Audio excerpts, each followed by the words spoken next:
Hola, happy Friday. So I asked a few questions. Excuse me, I didn't ask a few questions. I took a poll in my live, and one of the questions that I got was, how do I become more disciplined? And that is an excellent question because it is crucial to your success in anything. So if you want to be, successful in changing your health, you have to be disciplined. If you want to be successful in building wealth, you need to be disciplined. If you want to be successful in learning a new skill, it all requires discipline. So I'm really grateful for this question.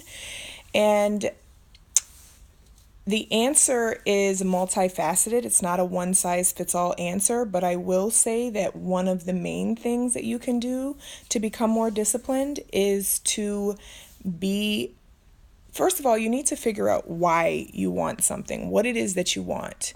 Greetings.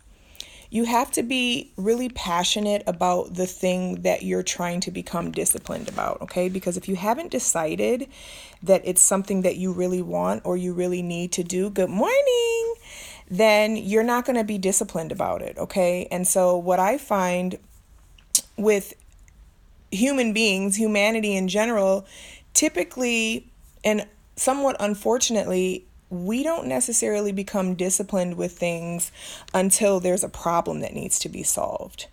So, a way that we can try to hack that kind of natural inclination to not really buckle down and get serious until we have some extreme situation facing us is we really have to think about what our priorities are. Hello, hey everybody. I was going to say everyone and everybody. I said everyone-y. Hey, hey. So this is my answer in terms of discipline, okay? Discipline requires getting really, really, really clear about your why, okay? Why do you want to become disciplined? What is it going to mean if you do become disciplined in this area? And then what is it going to mean if you don't become disciplined in this area? And really think about that and ponder that and really absorb what the consequences are going to be on either side of the spectrum, okay? Because once you do that, you can start to really form a very strong reason for why you want to do something, okay?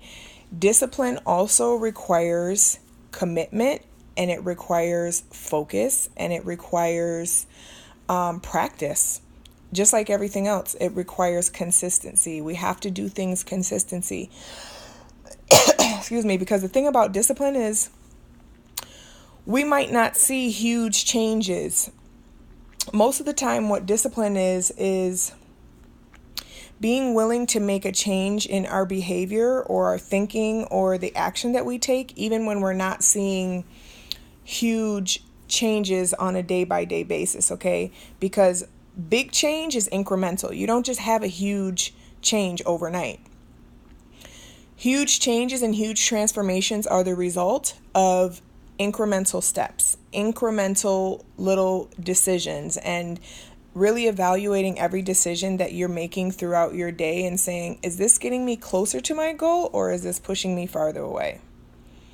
Okay, and so becoming disciplined also really depends on the individual, on your personality, on a lot of different traits. So one of the things that I love to help people to do is to figure out themselves, to connect with themselves, to connect with their highest potential.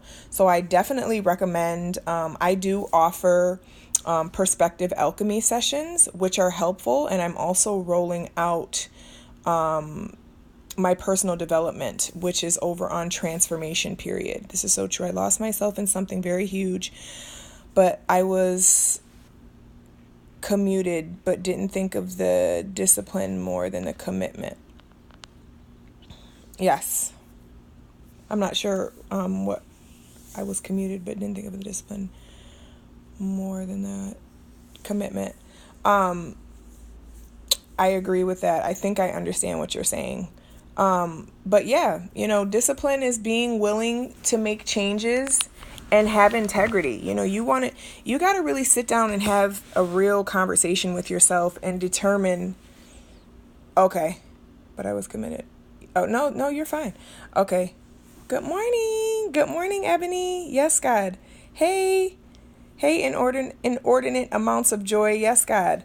So we're talking about discipline, and we're talking about the fact that discipline really requires you getting real with yourself.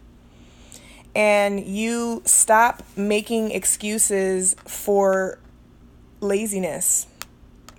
This is something, and I'm not talking about anyone in particular except myself. When I find myself in a position where I'm not being disciplined and I'm not following through and I'm not doing the things that I need to do, I have to really pep talk myself. I have to really sit down. I have to really get honest with myself. I have to really get real. And I have to identify what it is that I perceive is more important than the outcome of being disciplined. Because we never, as human beings, we never do something because we feel like it's the wrong thing to do. We do things because we feel that is better than the alternative. It makes us feel better than the alternative.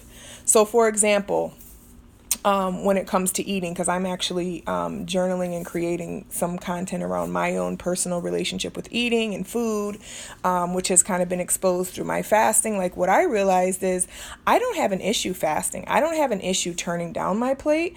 What I have an issue with is making good choices when I make my plate available to me. It's tough. Yes, we have to get ourselves back on track. Exactly. And the thing with that is that it's very important for us to know what our purpose is. We don't necessarily have to know like our lifelong purpose, but we need to at least set up some short-term goals for ourselves so that we have something to look forward to. We have a finish line that we're aiming for. We have a place and a direction that we're trying to move in.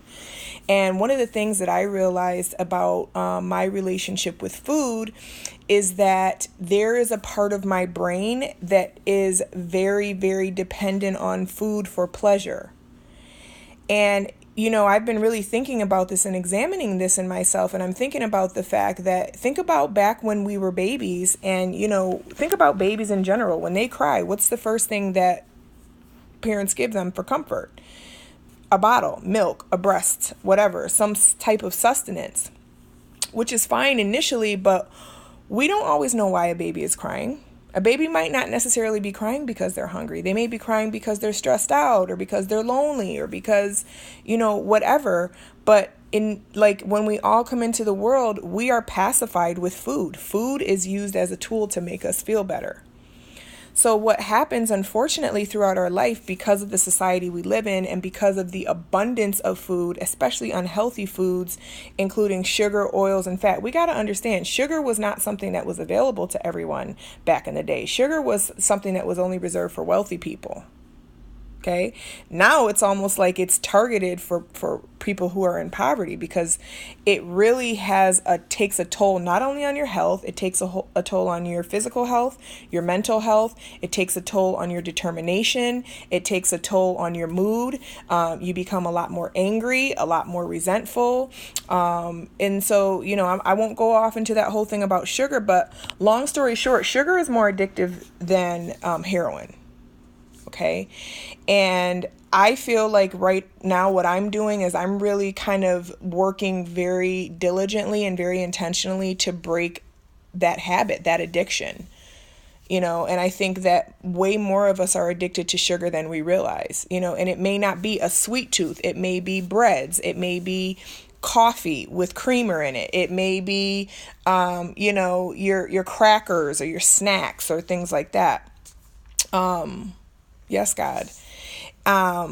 So it's definitely a process, and it's definitely, something that, again, what I realize in my life is that the things that I experience and the things that I go through are for a reason. I've known from a very young age that, my life was basically designed to be an open book and designed to be able to share with other people what I'm going through and the ways that I navigated things and how I found success. That is my purpose. My purpose is that any trial or any tribulation that I go to is for the sole purpose of helping other people to navigate it. So that's a huge responsibility on me. You know what I'm saying?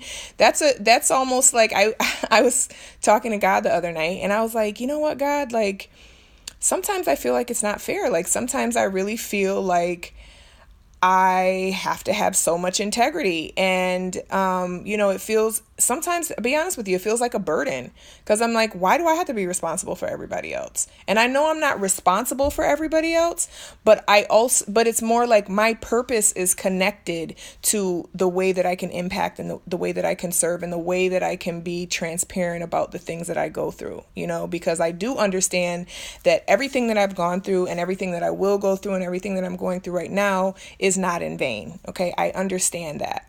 And that's something that I want everyone to understand, in their own way. Nothing that you experience is in vain. Nothing. Okay. Because you have a very powerful, energetic impact on anyone. I don't care if you're walking down the street and walking by somebody for 1 second.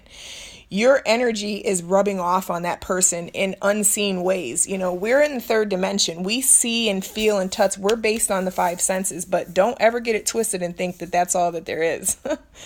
And no, God. Thank you so much, Judith. There's so much more to it. There's so much more to it. And it's not something that you just get overnight. And it's not even something that you arrive and now you're just an enlightened person. Our lifetime is supposed to be about the process of becoming. We're always becoming. We're always, always, always becoming. We're never just, okay, this is who I'm going to be. Life is full of changes. That's the one thing about life that you can count on is changes. Can't really count on too much else. We can count on oxygen, though. That's something that I'm really, really grateful about, that I thank God for all the time, is like, we don't ever stop and think like, is there going to be enough air next time I have to inhale? We don't have to be burdened with those kind of thoughts. You know what I'm saying? And something that I was listening to recently talked about, if we only understood that life is as abundant as air. Our minds work.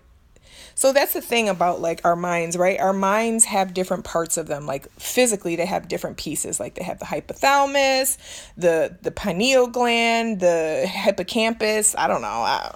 All these different parts, right? So different parts of the brain are responsible for different things. We as human beings have evolved over years. There is a certain part of the brain that is very animalistic, okay? It's very reptilian, and its sole purpose and sole job is to help us to survive. Okay, so naturally, anything that we like, any consciousness or enlightened type of thought or things that we try to do that require discipline, there is a specific part of our brain that is always going to warn against that. No, I don't think you should do that. I think you should do what you've been doing. It's working. You should have some sugar. You should really make sure you have enough body fat just in case you ever have to starve. We're not starving. We live in America. There's a lot of food. There's way too much food here. And not only is it way too much, it's not the right kind of food. We're not eating whole foods the way we're supposed to. We're eating burgers, we're eating fries, we're eating pizza. We're eating American food, which is full of crap and full of things that in turn make us sick, which then in turn require us to go rely on the pharmaceutical companies. Okay. So it's really a pipeline. If you really think about it, it's a sales funnel. Okay. When you walk in that grocery store, when you walk in that Burger King, when you walk in that McDonald's, that is the first step of the sales funnel that leads you to the doctor's office, okay? And don't for 1 minute think that it's not designed that way, please. Thank you so much. I love you too. Okay, it is all working in tandem. So we have to really start to be aware and mindful of ourselves and the ways in which we exist. Okay, we have to start to be honest with ourselves. We have to start thinking about, There's a fine line between affirming yourself and then also being willing to correct yourself. So yes, we're all divine. Yes, we're all amazing. Yes, we all have unlimited potential. Yes, we all have, creativity that can create beyond our wildest imagination. On the other side of that, yes, we have flaws. Yes, we have things that need to be fixed. Yes, we have habits that need to be changed. Yes, we need to, you know what I mean? Like, it's okay. We can do it all at the same damn time. You know what I'm saying? We can affirm our greatness while also being open. And that's the thing about, leaders are always coachable. If you want to be successful in anything, you have to be coachable. You have to be willing to listen. The person that you have a conversation that's like, oh yeah, I know, I already know that. Because here's the thing, even if you already know that you're showing your ego and your sense of arrogance by even saying that. You know what I mean? Because just because you know something doesn't mean you're doing it. Doesn't mean you're practicing it. Doesn't mean you're applying it. So what? We all know a lot of stuff. Okay. And a lot of us are still sick, even though we know what we're supposed to be eating. We know what we're not supposed to be eating. We know, but what are we doing? And this is something my mother used to say all the time to me. There's a big difference between knowing and doing. And that difference is discipline. That's the difference. The difference is discipline, and the difference is coach, our president. I'm gonna tell you. I'll touch on that in a minute, but let me tell you something. There's things that I admire about Trump, and that's because I can take a zoomed out perspective. Yes, he says stupid, ignorant things that are dumb. Yes, we all know that. However, his confidence and his unapologeticness, okay, that's something that a lot of us can learn from. That is something that a lot of us can learn from. Here's the thing. You don't always have to separate the fat, okay? And I heard a quote the other day. It said, a wise man can always learn from a fool, but a fool can't even learn from a wise man. Okay? When you're wise, you understand that you are not above being the student ever from anyone. You can learn something from a homeless man. You can learn something from Donald Trump. You can learn something from Nipsey Hussle. You can learn something from your mother. You can learn something from your child. You can learn something everywhere. It's all about, are you willing to be humble enough? Okay, and are you willing to change your perspective and look at things in a different way? Because the reality is that your perspective makes the difference between your failure and your success. It's all about your perspective, which is why I started doing the perspective alchemy sessions. Because one thing that I have the gift of, and I think it's because at a young age, so I was born in Rochester, New York, and I was raised by, my mother is Caucasian, and she's hearing impaired. Okay, my mother cannot hear. She can hear, but she has to read lips, and she's not, so long story short, since birth, okay, and the way I was raised was that I was heavily depended on to translate for my mother. Okay, I was basically her ears and also her eyes, but I was her ears. So I would have to, make phone calls for her. I would have to pull her back when she was going to go in the street and there was a car coming, but she didn't hear it. Okay, I was always required to kind of take a role of protector and communicator for my mother from a very young age, which is why I speak so articulately, which is why I'm very animated in my personality. This is why, because this was my upbringing. All right. So from a very young age, I learned how the nuances of communication, because we got to understand communicating is not just talking. Communicating is energy. Communicating is facial expressions. Communicating is tone of voice. Communicating is body language. All of these things are parts of communication, okay? And I feel like it was actually an advantage for me to have a deaf mother because it required me to really zoom in on those things from a very young age and have an awareness, okay? I was required to have an awareness of other people. if, I was translating and, relaying a phone call communication, conversation to her, I could, once I hung up the phone, yeah, she said this, but she sounded like this. You know what I mean? Like, people, the words people use are very different from the tone of voice that people use. Okay. Those are two different things.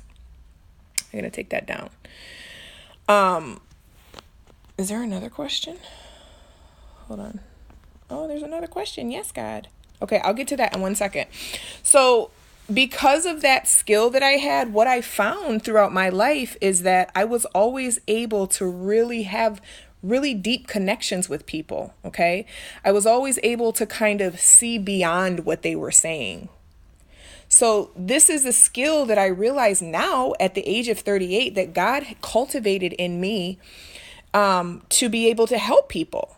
Because that's the thing. A lot of times, communication is the crux of our foundation, of our existence. We need relationships. We need to be able to communicate effectively with people. And communication, again, is not just about what you're saying. It's about the whole energy that goes into it. So because I was required from a very young age to be so in tune with all of the other nonverbal parts of communication, it really enabled me to really connect deeply with a lot of people. So when I went to school, I was very popular, okay? I was a popular kid in school. I had a lot of friends. I was the class clown. I was the comedian. I knew how to make people laugh. And, now that I'm saying it out loud and thinking about it, like I was always very mindful of people's responses to things, like, oh, that hit a nerve. Oh, that they think that's funny. Oh, that irritates them. Oh, that makes them sad. Like I've always kind of had that ability to do that in conversation, and community with people. So what it has allowed me and enabled me to do was many things. Okay. I've gotten many opportunities when I was in corporate America. I always did really well in interviews. I was really good at kind of like sensing what the interviewer's energy was, what they were looking for, what kind of responses they wanted from me. Like, I was good at that. And what I realize now in my business is like God was priming me my whole life, getting me ready, not to say that my whole life didn't matter up until now. It definitely did. And I'm grateful for all my experiences. What I will say is at this point where I am now is like, I feel the most fulfilled that I've ever felt, because I know that the gift that I have for actually meeting people where they are and actually being able to read people, and sometimes honestly being able to understand people better than they may even understand themselves. Okay, that's a gift that I have. And that's why, Yes God Wellness, formerly known as the Honey Pot, it's kind of been a vehicle for me. It's been very helpful, in self-care and physical care, and it's an amazing tool. And I feel like it's been a vehicle for me, though, to be able to connect with women and to help women.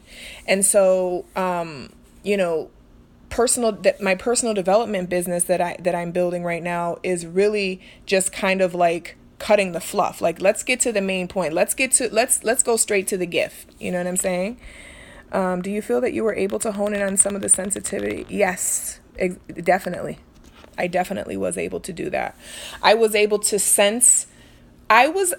Because so the thing about energy and vibrations is they're always physical.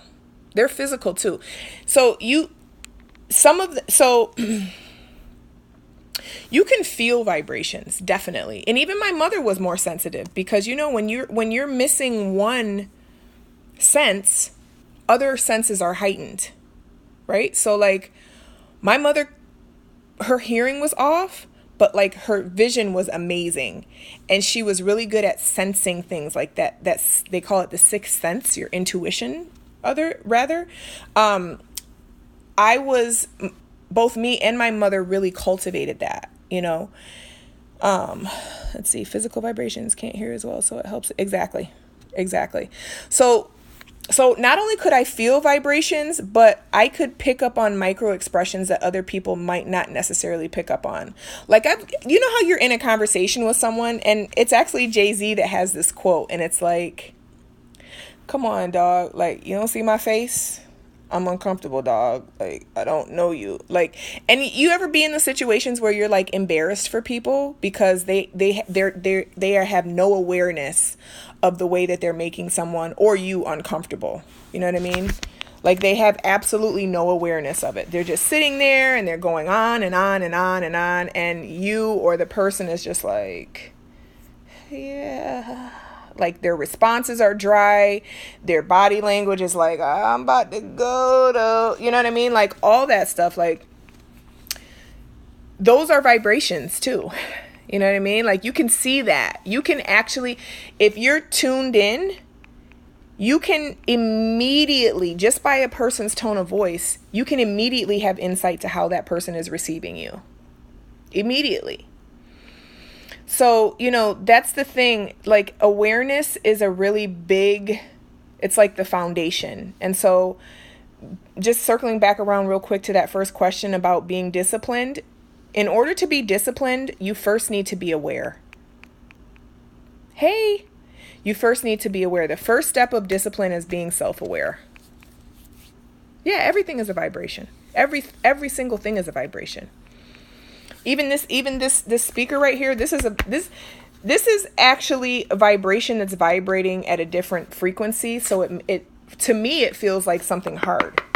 It feels like matter. But this is just energy. It's all energy. Pillow, energy. Everything is energy. Okay, how do you begin the process of finding oneself? So that's a great question too. So, kind of tying into what I've been discussing about awareness, you know, really taking the time to, you really have to begin. So the first step that I would say is you have to begin to set aside some time, just like we set aside time to eat every day. We set aside time to get in the shower. We'll set aside time to get our hair done. We'll set aside time to get a pedicure. We'll set aside time to, you know, put makeup on, whatever the case, whatever it is. We have to take that same approach with ourselves and understand that we are the most important investment that we can ever make. Okay? So beginning the process of finding oneself or getting to know oneself is to actually allot time to do that. Okay? Allotting time to do that. And there's tons of different ways that you can do that. I find in my experience with my clients, it really depends on the person. That's kind of like one of those, none of these are one size fits all, but I'm just kind of going over the basic principles, but it's not really a one-on-one thing. So one of the ways that I would say is like meditation, doing affirmations, journaling, writing. And I have a lot within my personal development program. We have a lot of different writing structures that enable you to kind of get more in touch with who you are and really discover. Because the thing is that there's a part of you who already knows exactly who you are. You know, there is a part of us who already knows exactly who we are, who already is doing exactly what we're supposed to be doing, who is already disciplined. And the thing is that we just have to align with that identity, you know, and the way that we can discover that identity is by first carving out that time, you know, like if I look at my toes right now, I'm like, dang, they're chipped and they're long. In my mind, I want them to be polished and maybe a different color. So you know what I'm going to do? I'm going to allot some time and some money, and I'm going to go invest in them toes, and I'm going to go tell them what color I want, and I'm going to go have somebody do it. So that's the same thing when it comes to personal development. We have to be willing to allot some time and some money sometimes to going to someone who's that personal development is their specialty. And I'm not even trying to promote myself. Like, you don't have to come to me, because the thing is that I'm not going to resonate with everybody. And frankly, everybody is not my ideal client. But the principle is the same no matter what it is. Let's see. See, that is what I need. A prompt. I can't focus when there is no question to answer. I hope that makes sense. So that's the thing. So that's what allotting that time, that focus, that time for you, that time to pour into you, that's when you come up with the question. Hey, That's when you come up with a question, and that's when you can start to find your answers. But you'll be amazed at what happens once you take when you take one step in a certain direction, the universe takes 100 steps back. And it'll blow your mind. It will blow your mind. Once you make up your mind and you're like, you know what? I'm going to take an hour today. I don't know what I'm going to do. I have no clue. You know, that crazy lady on Instagram said something about meditating. I don't even know how to meditate, but I'm going to look up some YouTube videos on it.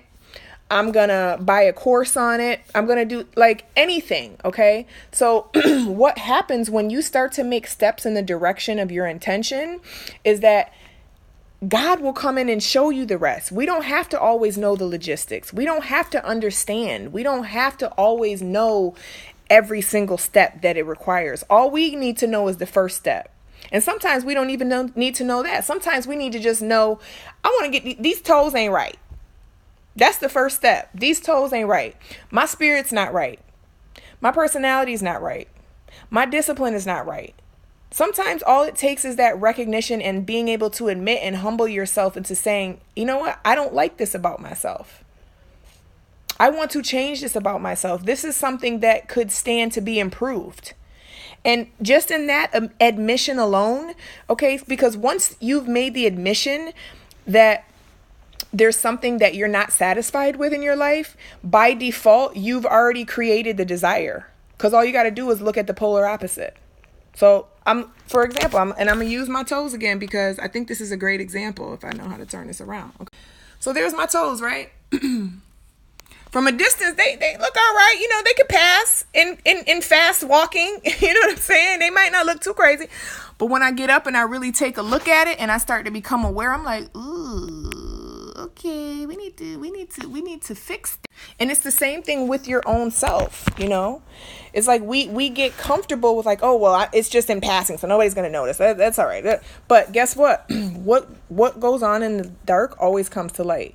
And that's whether it's bad habits or good habits, right? If we have the bad habit of eating like crazy, we're going to be overweight. There's no way around that. So those bad habits are going to come to the light. Or maybe we won't even necessarily be overweight. Most times we're going to be overweight.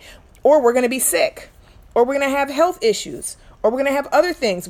It's going to come to the light. Nothing that's ever done in the dark. Now the same thing goes for good habits. We've been cultivating ourselves. We've been doing the right thing with nutrition. We've been exercising our body. We've been exercising our mind. We've been being disciplined. We've been having integrity when no one is looking. That's integrity, doing the right thing when no one's looking. That's going to come to the light too. That's why you shouldn't ever look at anyone and try and judge and compare yourself to them because you don't know what they're doing in the dark. You don't know what kind of work and what kind of effort and what kind of intention and what kind of commitment and what kind of discipline they're doing in the dark. It's never fair to compare yourself on the surface to another person. My phone is being crazy and keeps freezing. Yes. Yes, God. Yes. So, you know, and it's a good analogy with the feet of just like, you know, we don't have no problem looking at our feet and seeing that they're jacked up and we want to set aside some time and money to go fix it. So you telling me your feet is more important than your spirit? Your feet is more important than your health? Your feet is more important than your fulfillment in life and your quality of life? Your feet are more important than your communication and your relationship skills? No, God. No, they're not. That's something on the surface. But it's like, you know, we get really caught up in these surface things because we're trying to distract ourselves from what's going on in here. All up in here. You know, those feelings, that stress, that anxiety, that, oh my God, you know what? I just need a soda. Oh my God. Yeah, I just need some chips and queso. That's my thing. Chips and queso. Oh my God. I just need some cheesecake. I just need a lemon curd from Juju. Like, I just need some wings and some blue cheese. Like, those are the moments where discipline becomes crucial and critical. And that's why it's so important to take that time to cultivate your control over your emotional state. Okay? Because when we don't have control over our emotional state, we by default give the control to other people, to food, to television, to just wasting time. We got to understand we're not here forever. We're here for a good amount of time, but we're not here forever. You know? And a lot of us, I think, take time for granted. We take our life for granted and we think, oh, I'll just do it tomorrow. You might not be promised tomorrow. Tomorrow might not even be a real thing. So I hope I answered that question about beginning the process of finding oneself. So if nobody has any other questions, I am going to come back on. I want to do a class. I want to do a meditation workshop, but I have work to do today that I really need to get done. So I'm going to be disciplined and committed to that. But I will be announcing when I'm going to be doing the live meditation. I'm thinking maybe Monday or Sunday. I don't know. I have my little ones this weekend, so I don't like really committing to things because I never know what's going on here with them. Sometimes they're cool and laid back and calm, and sometimes they're like hanging all over me and we're doing stuff. So I don't want to commit to that, but be sure to please follow my personal development page, Transformation Period, and also a couple announcements. I know that the Instagram algorithms are crazy. We are having a free shipping flash sale this weekend. So I would definitely take advantage of that. If you have been looking at products or you need to reorder products, definitely take advantage of that. We have a whole fresh kind of inventory. So everything is really fresh. Everything's always fresh, but you know what I'm saying. So if you want to take advantage of the free shipping, you can use the code SHIP4FREE, SHIP4FREE. We're doing a Mother's Day Steam and Meditate event on May 11th from 1 p.m. to 4 p.m. here in Durham, North Carolina. And I encourage you to invite your sister, invite your mother, invite your aunt, invite your grandma.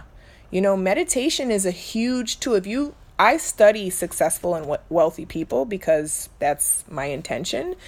And something that's very similar in everyone's kind of feedback is that they all take time to meditate.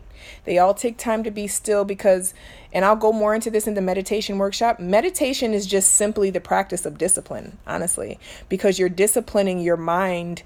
You're not even disciplining your mind. You're disciplining your awareness and your attention. Because that's the thing, we got to understand awareness and intention are not, and thoughts are not the same thing. Thoughts have their own whole little category, okay? And that's something that's kind of like on automation. We don't really have huge control over, like, there's always a stream of thoughts and a self-talk voice that's always going in our head. Always, always, always, always. That's the survival mode, right?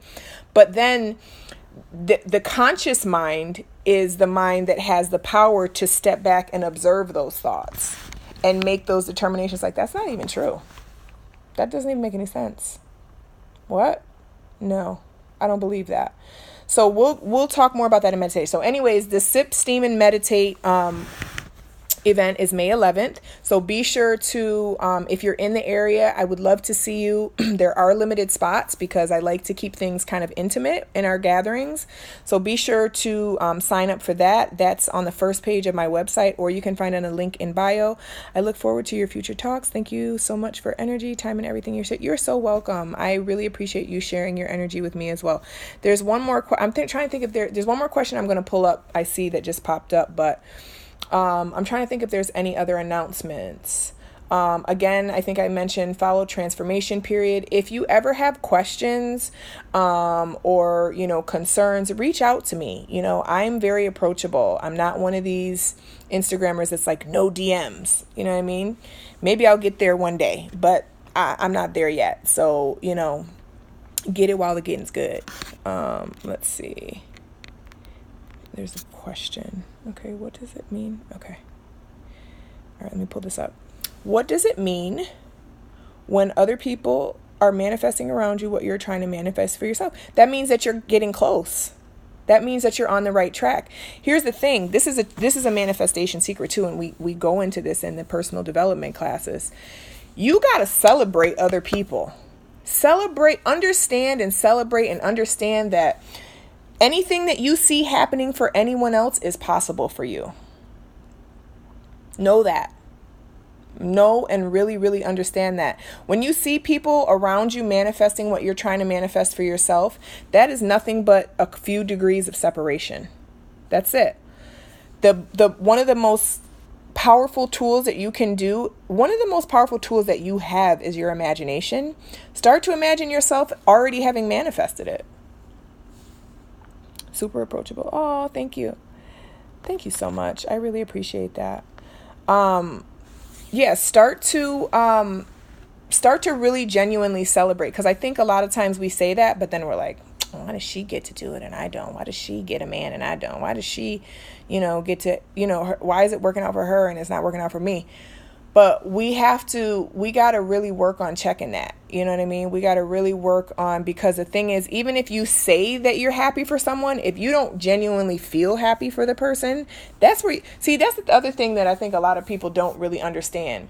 Manifesting does not come from what's coming out of your mouth. Unless what's coming out of your mouth is in alignment with what's coming from your vibration and your energy, aka your emotional state. So if you're feeling envious and resentful and, ill feelings about someone or someone else's happiness or someone else's success, but you're saying, oh my God, I'm so happy for you. Yes. You're going to manifest from your feelings, not from what you're saying. So one of the things that you can do is, it's kind of like a manifestation hack, is just pretend it's you. Pretend it's you that manifested it. Because if it was you, you'd be happy. You'd be grateful. You'd be excited. So pretend it's you and then flip it and then just say, you know what? I am so happy for you. And your mind can be like, I am so happy for me. Oh my God, I am so happy this finally happened. I'm so happy this finally manifested. This is so amazing, because you got to understand, when you see it happening around you, it is getting very close. It is. That's what's happening. Especially if it's someone you know personally. Oh yeah. We're a reflection of everyone around us, good and bad. Remember that. I talk a lot about toxic relationships, but there's another side to that. We got to understand that, yes, God, we got to understand that just like we may have attracted toxic situations, we might have some really freaking awesome people in our life. I was texting with a client turned friend yesterday, and she was telling me about, we always talk about, I'm just so always happy to see the amazing things. Even my client, because this is the honeypot. This is where we do the steams. Okay. And so this is where I sit and I have conversations with women, and they're telling me about all these amazing things. And I just get so happy for them. You know why? Because I know that just the simple physics of the fact that you're sitting less than 6 feet away from me and you're having that experience means it's totally accessible to me. Not only is it totally accessible to me, it's right there. So it's literally 6 feet away from me. Yes, God. Yes, God. Yes, girl. So are you. I appreciate you so much. And I will never forget how you supported me in my early days, and you just showed up, and I love you so much, sis. Okay, let me go here. Okay, y'all coming with the questions now. Hey, okay. How to maintain positivity when someone is bringing negativity your way. Okay, this is a great question. So the dynamic matters, because I need to know, is it something? So here's the thing. Again, I think most of these questions are going to come back to that self-awareness and that time of really pouring into yourself and making sure that you're grounded and making sure that you're very clear about who it is you want to be. And I think a lot of times when we hear that question, we think of like, well, I want to be rich and I want to have this. That's not who you're being. That's what you're having. Being is more about how you feel. Okay, so because we know that we manifest from our intentions, from our vibration, our intention should be more about what we feel, because we got to think this through. Like when we say, I want to have money, why do you want to have money? Because I want to be happy. Okay, so what you really want to do is be happy. And let's be honest, you don't need money to be happy. Not all the time. It helps. It helps a lot, but okay, let's go on. Why do you want to have money? Because I want to be secure. Okay, so you want to be happy, secure. Okay, so how else do you want to feel? Instead of using money as the conduit, let's get right to the finish line. How do I want to feel? I want to feel confident. I want to feel secure. I want to feel happy. I want to feel healthy. I want to feel loved. I want to feel respected. We need to start thinking in terms of how we want to feel, okay? Because once we start defining how we want to feel and being intentional about how we want to feel, it becomes very easy to make executive decisions about what we are and what we are not going to be involved with, okay? So maintaining positivity, if someone is bringing negativity your way, I would need to know, like, is it someone that you can't get away from, like a family member, like a parent? Or is it someone who, the bottom line is you have to be more committed to your intention than you're willing to,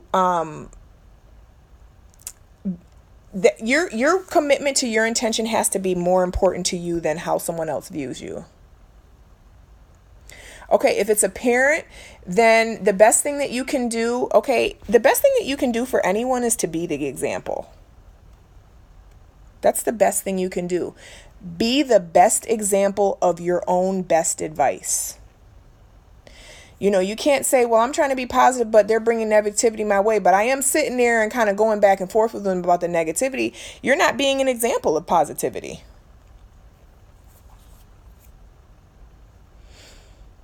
Okay, gotcha. Okay, your loved one, especially in relationships.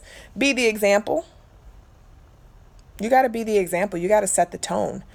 Because you have more power. Just like my brother, Michael, I love you. Rest in power. I miss you so much. My brother Michael used to say all the time, I can show you better than I can tell you. I would honestly just not even respond. Like, what I do when people are coming to me with unnecessary negativity and basically projecting their internal state on me is I just say as little as possible. My favorite one is, okay.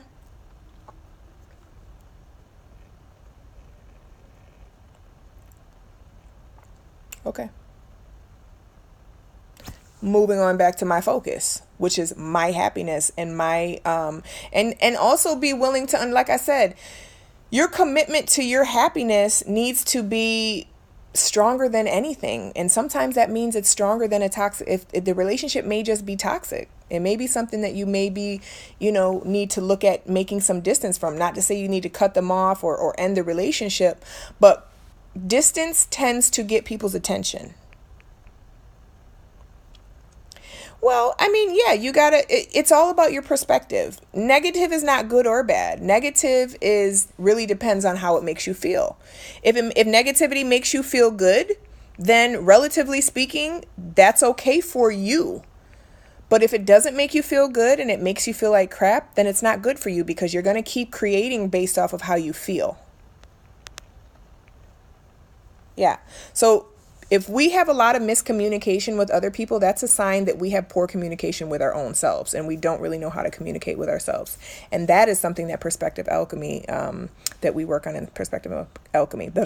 Y'all coming with question after question after question. Okay. Dang, y'all got a lot of questions. Okay. If our second and third chakra end blocked, can it hinder manifestation, cause stagnation? Yes. Short answer to that is yes. Which is why steaming is so important on this journey. Like, again, I'm not one of these business owners that claims like my product's going to change your life and this is the be all and end all. Like, I've never ever said that. I've never ever claimed that. What I've said and what I've claimed and what I've showed time after time after time with receipts is that steaming is a tool that will help you to get in touch with yourself. It will help you sit still.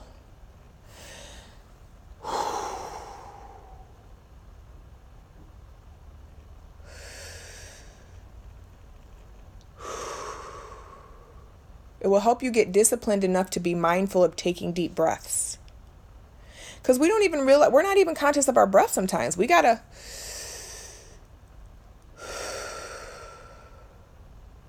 that's a go-to tool you can use anywhere, anytime, whether you're steaming or not. But it's especially helpful when you're steaming because the steam has the kind of the pattern of breath. So you can kind of breathe the steam in, release. Okay. But yeah, the short answer to that is it can cause stagnation, which is why deep breathing, self-awareness, meditation, steaming, bathing, all of these things are practices where you start to really, we have to start to really enjoy and appreciate our solitude. A lot of times we want to, oh, I'm going to go hang out here. I'm going to go smoke tonight. I'm going to go drink with my girls. I'm going to go, go to, this is my own thing. I'm going to go to Burger King and sneak a Junior Whopper with cheese. You know what I'm saying? Like we solitude is you and God. And the things that God created. Herbs, teas, fruits, vegetables. That is solitude. Solitude is not sugar. God did not give that to us to be using the way we're using it. No, God. Okay, let me get some more of these questions. Is North Carolina a good place to live? It really depends. I've honestly, to be completely transparent and honest, I've been actually looking to move, and not necessarily a full move, but possibly like a dual residency. I really miss being up north. I'm a northern girl. I'm not a southern girl. I love the South. I think that, the South is very charming in certain ways, and I love the weather. I love the quality of life. I love the pace, but I'm a northerner through and through, to the bone, like to the heart, to the core. I'm from New York. I am a New Yorker. So yeah, North Carolina is an excellent place to live, but I think it really just depends on the person and what you're looking for. What you're looking for matters. So I think that is the last question. Yeah, it is. Okay. So again, if no one has any more questions, I love you all. Thank you so much for spending some time with me today. Be on the lookout. I will also be emailing everyone and letting them know when I'm going to be doing the course on meditation. So be on the lookout for that. And I hope everyone has an amazing weekend. I hope everyone has an amazing Friday. I hope that, we all challenge ourselves. Excuse me, I don't like that word, challenge ourselves. I hope we all commit and dedicate some time to ourselves today and this weekend to really start to come in touch with ourselves and to start to really get to know ourselves. Because we can't change something if we don't know that it exists. So again, my door is open, my inbox is open. I love you all so much. I hope that you have a peaceful, restful, rejuvenating experience, and I hope that you make good decisions, and I hope that you move with integrity. I love you too. I'm so grateful for you. I'm so grateful for everyone. I'm so grateful for technology. I'm so grateful for Instagram. So grateful for my life, just so grateful that I have, the awareness and the understanding that my life is really for display. It's not, I've been told that throughout my life by several people, but honestly, God told me that when I was a little girl. Like, I used to literally feel like there were cameras following me around when I was a little girl, and that would literally keep me in line. Like, I'd be like, okay, got to do the right thing because people are watching me. Like, I literally used to feel that way. And I don't know if I was like just being prophetic about, camera phones and all that or whatever, but I had a very innate knowing from a young age that it was very, very important to do the right thing even when no one was watching. And even if I didn't do the right thing, it was very important to come back and be honest about it. And not lie and not say, yeah, I did the right thing, and just be like, look, this is what I did and I'm fucked up, y'all. I fucked up. Like, this is how I'm trying to fix it. You know what I mean? Because that, people don't necessarily learn from the perfect polished person. People want to learn from people that they're relatable to. You know, if you feel like a person can't admit when they're wrong, or they can't admit, like, you're not going to be open to hearing from them. You're not even, most people are not going to be open to receiving because they can't relate to that, you know? Yes, God. So if there's no more questions, I'm going to go ahead and hop off. Do I still sell my yes t-shirts? I love you too. I have a couple more left, sis. I do. This is the new version, but I have a couple yes shirts left. So let me know if you want one and what size you want. But yeah, that was the beginning. Like, this is one, she's been down from the beginning. Like, yes. And that's the thing. Like, when I was the honeypot, yes. Like, that was my kind of like my slogan, my thing was, oops. Sorry, y'all. It was yes. And then it turned into yes, God. Like, you know what? Let me give credit to who's in charge here. I'm not in charge. I'm not the be all and end all. I'm not the bee's knees. Well, I am the bee's knees, but, you know, let me give credit to the person who made the bee, you know? So, yeah, let me know. So I love you all. And, yes, God, I will talk to y'all later. Peace.